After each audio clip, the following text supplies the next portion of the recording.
हरे कृष्णा, जय गौर हरि। आप सभी श्रोतागणों को हमारा दंडवत प्रणाम। हम गौरांग इंस्टीट्यूट फॉर वैदिक एजुकेशन गिव की ओर से आप सभी को कार्तिक दामोदर मास की बहुत बहुत शुभकामनाएं देते हैं। दामोदर मास, जिसे कार्तिक मास भी कहा जाता है, उसे भक्त लोग पूरे भारतवर्ष में धूमधाम से मनाते हैं। और भारतवर्ष में नहीं, जो भक्त विदेश में भी रहते हैं वो भी कार्तिक मास, दामोदर मास को बहुत ही धूमधाम से मनाते हैं।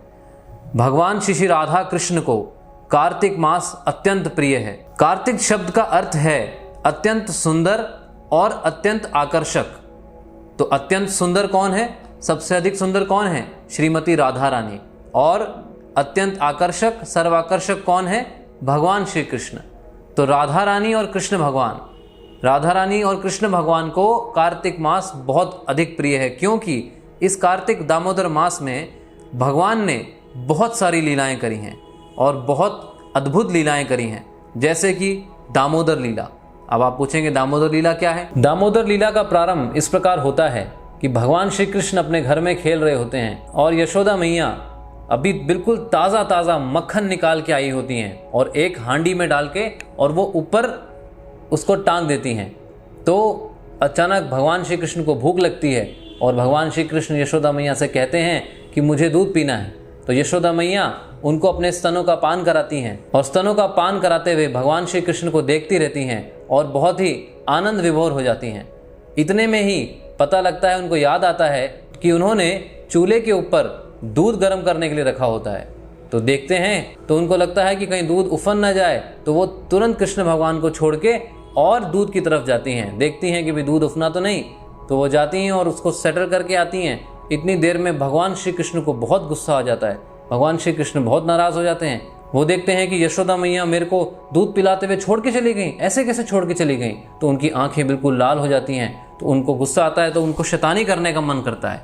तो वो क्या करते हैं, वो जाते हैं और वो देखते हैं कि हांडी में मक्खन यशोदा मैया ने बिल्कुल ताज़ा ताज़ा मक्खन निकाल के रखा है। तो वो एक पत्थर से हांडी के ऊपर मारते हैं और हांडी को फोड़ के ऊपर चढ़ के उसमें से मक्खन निकालते हैं और बलराम जी को भी देते हैं और सब बंदरों को भी दिखाते हैं। तो यशोदा मैया इतनी देर में आ जाती हैं। वो देखती हैं कि अरे कृष्णा कहाँ गया, आवाज़ नहीं आती। तो फिर यशोदा मैया ढूंढने लगती है। तो फिर वो देखती हैं कि कृष्णा तो मक्खन जो भी यशोदा मैया ने निकाला था, उस मक्खन को निकाल के खुद भी खा रहे हैं और बंदरों को भी बांट रहे हैं। ये देखकर यशोदा मैया को बहुत गुस्सा आया। यह देखकर यशोदा मैया बहुत नाराज़ हुई और उन्होंने एक स्टिक उठाई, एक डंडी उठाई और कृष्ण भगवान के पीछे भागने लगी। कृष्ण भगवान ने जैसे ही यशोदा मैया को देखा, वो उस स्थान से भागने लग गए और यशोदा मैया पीछे पीछे, कृष्ण भगवान आगे आगे। और अल्टीमेटली भगवान श्री कृष्ण जो परम भगवान है, देखा जाए तो परम भगवान है, उनके पीछे यशोदा मैया भाग रही हैं, जिनको पकड़ने के लिए बड़े बड़े योगी, ध्यानी और सब उनके पीछे लगे रहते हैं कि वो परम तत्व उनके हाथ में आ जाए। वो उनके हाथ में नहीं आता, परंतु यशोदा मैया क्योंकि वो भक्त हैं, क्योंकि वो शुद्ध भक्त हैं, वो उनको पकड़ लेती हैं और फिर उनको पकड़ने के बाद रस्सी लेकर आती हैं और भगवान श्री कृष्ण को एक ओखल जो होता है उससे बांधने का प्रयास करती हैं। जब भी वो कृष्ण भगवान को उस ओखल से, रस्सी से बांधना चाहती हैं, तो वो रस्सी हमेशा 2 अंगुल छोटी पड़ जाती हैं। तो वो और रस्सियां लेके आती हैं और ब्रजवासियों से भी वो रस्सियां मंगाती हैं, सारे गोकुल की रस्सियां लेके आती हैं, परंतु फिर भी क्या होता है, 2 अंगुल हमेशा छोटी पड़ जाती है। अब ये हमारे विचार से परे है कि ऐसा कैसे हो सकता है, परंतु ये अचिंत्य है, भगवान है। तो हमेशा जब भी वो बांधती हैं तो 2 अंगुल छोटी पड़ जाती हैं। तो बिना भगवान श्री कृष्ण की इच्छा के उनको कौन बांध सकता है? तो जब भगवान श्री कृष्ण ने देखा कि यशोदा मैया बहुत परेशान हो गई और बहुत दुखी हो गई, वो बांध नहीं पा रही, इतना मेहनत करा उन्होंने पर फिर भी वो बांध नहीं सकी, परंतु देखा भगवान श्री कृष्ण ने देखा कि यशोदा मैया इतनी परेशान हो गई, तो उन्होंने स्वीकार किया अपने भक्त की जो इच्छा है, वो उन्होंने अपनी इच्छा बना ली और उन्होंने यशोदा मैया को अपने आप को बांधने दिया और फिर रस्सी बंध गई। तो रस्सी का क्या है? रस्सी को कहते हैं दाम, और उधर क्या है? भगवान का पेट। तो उस रस्सी से यशोदा मैया ने भगवान के पेट को बांध दिया। इस लीला को कहते हैं दामोदर लीला। दामोदर मास में भगवान श्री राधा कृष्ण ने बहुत लीलाएं करी हैं। जैसे कि श्री राधा कुंड आविर्भाव, स्नान दान, गोपाष्टमी, गोष्ठाष्टमी, गोवर्धन पर्वत को भी भगवान श्री कृष्ण ने इसी मास में उठाया था। दीपावली के अगले दिन, दीपावली के दिन ही दामोदर लीला हुई थी और तुलसी शालिग्राम विवाह। तो बहुत सारी लीलाएं भगवान श्री राधा कृष्ण ने इस कार्तिक मास में करी है। इसलिए भी ये कार्तिक मास श्री राधा कृष्ण भगवान को और भक्तों को बहुत प्रिय है। अब हम देखते हैं कि पुराणों में और शास्त्रों के अंदर कार्तिक मास का कहाँ वर्णन आया है और कौन सा पुराण, कौन सा शास्त्र कार्तिक मास के बारे में बताता है। तो स्कंद पुराण में बताया गया है कि जो समस्त युग हैं, समस्त युगों में श्रेष्ठ है, जिस प्रकार समस्त युगों में श्रेष्ठ है सतयुग, जिस प्रकार समस्त शास्त्रों में श्रेष्ठ है वेद, जिस प्रकार समस्त नदियों में श्रेष्ठ है गंगा, उसी प्रकार समस्त महीनों में श्रेष्ठ है दामोदर मास या फिर कार्तिक मास। ये स्कंद पुराण का कथन है। और पद्म पुराण में उत्तरखंड में 112वें अध्याय का 3रा श्लोक है, जिसमें भगवान श्री कृष्ण बताते हैं कि समस्त पौधों में उनको प्रिय है तुलसी महारानी और समस्त दिवसों में उनको प्रिय है एकादशी, समस्त तीर्थों में उनको प्रिय है वृंदावन और समस्त महीनों में उनको प्रिय है दामोदर मास, कार्तिक मास। इस कार्तिक मास में, इस दामोदर मास में आप जो कुछ भी करते हैं, आप जो कुछ भी भक्ति के कार्य करते हैं, उनका आपको अनंत गुना फल मिलता है। ये बोनस डेज हैं। जैसे अगर कोई व्यक्ति कहीं नौकरी करता है तो दिवाली पे बोनस मिलता है ना, या फिर अलग अलग फेस्टिवल्स पे बोनस मिलता है ना, तो ये फेस्टिवल डेज हैं। इसके अंदर आपको क्या मिलता है? बोनस मतलब बोनस भक्ति पॉइंट्स। आपको भक्ति मिलती है, बोनस भक्ति मिलती है आपको। आप कुछ भी करें, आप भगवान का नाम जाप करें, आप शास्त्रों का अध्ययन करें, आप मंगला आरती आए, कुछ भी करें, आप जो भी आप आध्यात्मिक कार्य करते हैं, भगवान की सेवा करते हैं, उसका आपको अनंत गुना फल मिलता है। तो अब हम आपके सामने रखने जा रहे हैं कि वो 11 कार्य जो हम सबको इस कार्तिक महीने में अवश्य करने चाहिए। सबसे पहला कार्य, प्रतिदिन सुबह और शाम इस कार्तिक के महीने में, इस दामोदर मास के महीने में हमें दीप दान करना चाहिए। भगवान को दीप दान करके उनको प्रसन्न करने का प्रयास करना चाहिए। और शास्त्र कहते हैं, शास्त्र अलग अलग तरीकों से बताते हैं कि किस प्रकार हम जब ये दीप दान करते हैं उसमें किस प्रकार हमारे पापों का नाश होता है। पहले कहते हैं कि जो व्यक्ति इस कार्तिक मास में दीप दान करता है, भगवान को दीप दान करता है, तो आधी पलक झपकते ही उसके हजारों पापों का प्रायश्चित हो जाता है।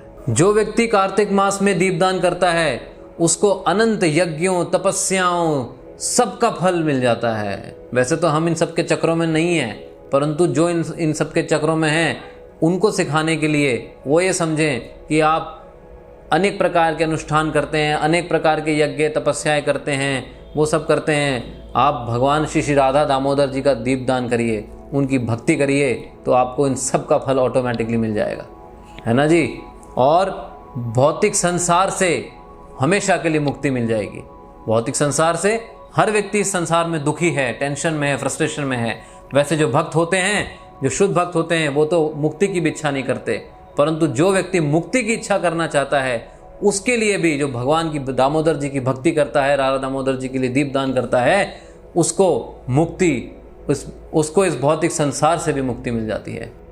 एक शास्त्र कहता है, चाहे आपने कितना भी बड़ा पाप किया हो, चाहे वो मेरू पर्वत के समान पाप हो या फिर मंदरा पर्वत के समान पाप हो, बहुत बड़े बड़े पर्वत हैं, इनके समान भी अगर आप ये पाप करें हो, तो भी भगवान श्री राधा दामोदर जी की भक्ति करने से, उनको दीपदान करने से उन पापों का भी नाश हो सकता है। तीनों लोकों में कोई ऐसा पाप नहीं है जिसका भगवान श्री कृष्ण राधा दामोदर जी की भक्ति करने से उसका निवारण नहीं हो सकता, सबका हो सकता है।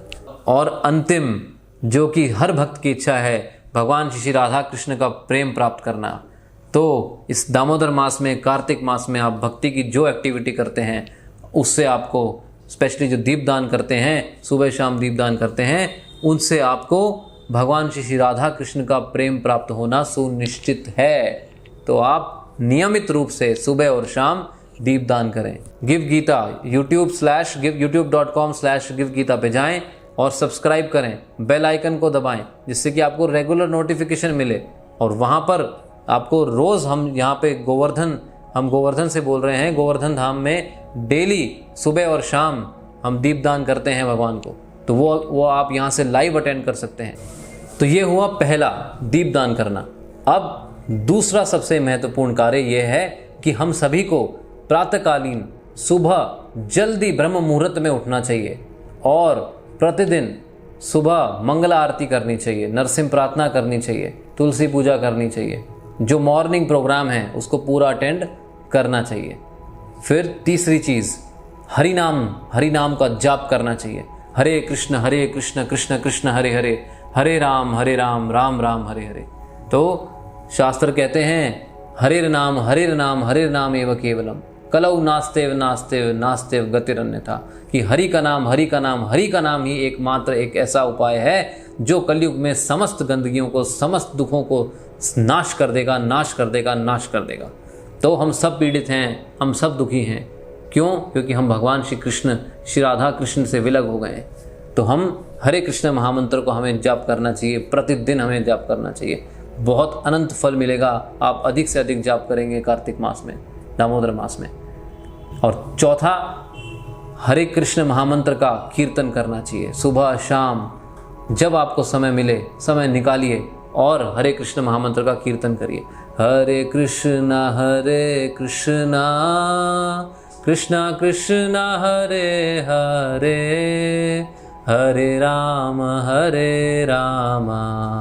राम राम हरे हरे। बहुत अच्छा लगेगा आपको। पूरे परिवार को एक साथ बिठाइए और ये हरे कृष्ण महामंत्र का कम से कम 15 मिनट से आधे घंटे के बीच ये कीर्तन करिए। अपनी आंख बंद करिए और दिल से कीर्तन करिए, देखिएगा कितना आनंद आता है आपको।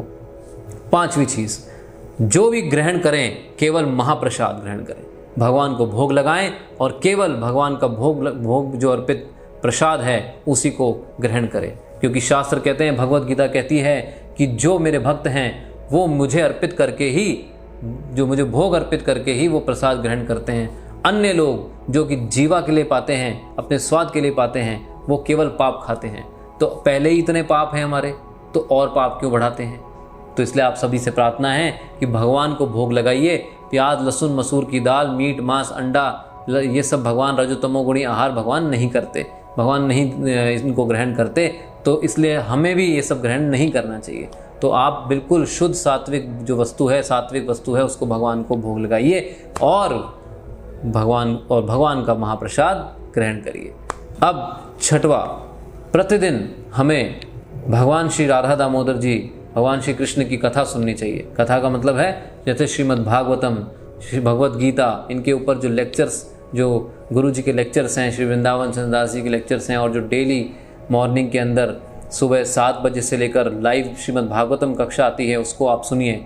और श्रील प्रभुपाद जी के प्रवचन सुनिए। अधिक से अधिक, जितना अधिक से अधिक सुनेंगे उतना ही आप एब्जॉर्ब हो जाएंगे कृष्ण कथा में, और उससे आपको शक्ति मिलेगी जाप करने की भी, कीर्तन करने की भी, और जो हमने आपको बताया जो भी भक्ति के कार्य हैं उससे आपको वो प्रेरणा मिलेगी। वो प्रेरणा का स्रोत है। जितना आप कृष्ण कथा सुनेंगे उतना ही आपको भक्ति करने की शक्ति मिलेगी। सातवां है शास्त्रों का अध्ययन करना। जी हाँ, श्रील प्रभुपाद जी की बुक्स को पढ़िए, अधिक से अधिक समय निकालिए और श्रील प्रभुपाद जी की बुक्स को पढ़िए। एक प्रण लीजिए कि हाँ, अगले कार्तिक तक मैं प्रभुपाद जी की 90% या 70%, 80% बुक्स का अध्ययन कर लूँगा। बिल्कुल। आठवां है धाम में वास करना, धाम में जाना, साधुओं का संग करना, भक्तों का संग करना, उनकी सेवा करना। तो यहाँ आइए, वृंदावन धाम में, गोवर्धन धाम में आइए और यहाँ पे गुरुदेव का संग करिए, गुरु जी का संग करिए, भक्तों का संग करिए, उनकी सेवा करिए। 9वां है कठोरता से चारों नियमों का पालन करना। तो 4 नियम क्या हैं? किसी प्रकार का कोई नशा नहीं, किसी प्रकार का कोई जुआ नहीं, किसी प्रकार का कोई मनोधर्म नहीं, किसी प्रकार का कोई नॉनवेज या फिर रजोतमो गुणी आहार नहीं खाना हमें, और किसी प्रकार का कोई अवैध संबंध नहीं, शादी के बाहर कोई संबंध नहीं। तो कठोरता से इन 4 नियमों का पालन करिए और स्पेशली कठोरता से ब्रह्मचर्य का पालन करिए। इसके बाद है 10वां क्या है? भगवत गीता का प्रचार करना। जी हाँ, प्रचार ही सार है, श्री प्रभुपाद कहते हैं। तो जितना अधिक समय मिले आपको उतना आप प्रचार करो। हर व्यक्ति को givegita.com पे जाने के लिए बोलो, उसको वो लिंक भेजो givegita.com। उसको बताओ कि ये देखिए भगवत गीता, हमारे मुसलमान भाई बहन कुरान पढ़ते हैं, क्रिश्चियन बाइबल पढ़ते हैं, परंतु हिंदू क्या भगवत गीता पढ़ते हैं, क्या जानते हैं? कैसे हिंदू हैं? हर हिंदू को भगवत गीता आनी चाहिए। हर हिंदू को पता होना चाहिए कि भगवत गीता क्या है, उसको समझना चाहिए भगवत गीता क्या है, और उसको अपने जीवन में पालन करना चाहिए कि भगवत गीता क्या है, उसको पालन करना चाहिए अपने जीवन में। तो इसलिए आपसे प्रार्थना है कि आप अधिक से अधिक प्रचार करें, और 11वां, अधिक से अधिक दिल खोल कर दान करें। जी हाँ, भगवत गीता में भगवान श्री कृष्ण कहते हैं कि यज्ञ, दान, तपस्या ये तो महात्माओं को भी शुद्ध करते हैं। तो हम महात्मा तो नहीं पर आत्मा तो हैं। तो आप सभी से विनती है कि अधिक से अधिक इस कार्तिक मास में, इस दामोदर मास में दिल खोल के दान करिए। तो अब हम आपको बताते हैं कि दीपदान किस प्रकार किया जाता है। सर्वप्रथम आप अपने मंदिर में यशोदा दामोदर जी का चित्र रखिए। मिट्टी के दीपक लीजिए। परिवार में जितने भक्त हैं उतने दीपक रखें। दीपक में घी की बत्ती रखें। फिर एक दीपक को जलाएं और बाकी सभी दीपक उस एक दीपक से जलाएं। उसके बाद आप सभी को आचमन कराएं और एक एक करके दीपक देते जाएं। सबसे पहले श्रील प्रभुपाद जी को दीपक दिखाएं और उनसे भगवान की आरती करने की प्रार्थना करें कि हे श्रील प्रभुपाद, मैं इतना शुद्ध नहीं हूँ कि मैं भगवान की आरती कर सकूँ, आप ही कृपा करें कि मैं आरती कर पाऊँ। उसके पश्चात सबसे पहले यशोदा दामोदर जी के चित्र की ओर देखें और आरती करना प्रारंभ करें। भगवान श्री दामोदर जी के चरणों में 4 बार पहले दीपक घुमाएं, उसके बाद 2 बार नाभि पे दीपक घुमाएं, उसके बाद 3 बार मुखार वृंद पे दीपक घुमाएं और उसके बाद 7 बार पूरे शरीर पे दीपक घुमाएं। इसी प्रकार यशोदा मैया जी की भी आप आरती करें। और उसके बाद इस चित्र में जो आप देख रहे हैं कि ओखल भी है जिससे यशोदा मैया कृष्ण भगवान को बांध रही थी, रस्सी भी है और छड़ी जिसको लेकर यशोदा मैया कृष्ण भगवान के पीछे भागी थी, और वृंदावन धाम की झलक भी आप देख पा रहे होंगे। उन सबको आप एक बार दीपक दिखाइए और फिर आप चलिए आपके मंदिर में जो भी श्री विष्णु तत्व के श्री विग्रह हैं, चित्र हैं, उनकी भी आरती आप इसी प्रकार करें। 4 बार चरणों में, 2 बार नाभि पे, 3 बार मुखार वृंद पे और 7 बार पूरे श्री विग्रह पे। और अंत में श्री षड गोस्वामी जी को दीपक दिखाइए, श्री प्रभुपाद जी को दिखाइए, श्री गुरु परंपरा को दिखाइए। और जहाँ पर भी भगवान श्री कृष्ण की, राधा कृष्ण भगवान की आरती होती है, वहाँ पर समस्त देवी देवता और समस्त शुद्ध भक्त, वैष्णव भक्त भी उपस्थित होते हैं। तो इस प्रकार दीपक को घुमाइए कि चारों ओर आप जो समस्त देवी देवता हैं और जो समस्त भक्त हैं उनको भी, उनकी तरफ भी आप दीपक को घुमा दीजिए। फिर एक जगह सब दीपक रख दीजिए और आरती ले लीजिए। दीप दान करते हुए प्रतिदिन दामोदर अष्टक गाना चाहिए। दामोदर अष्टक श्रीमद् भागवतम से है, जो कि एक बहुत बड़े भक्त श्री सत्यव्रत मुनि जी की लिखी हुई है।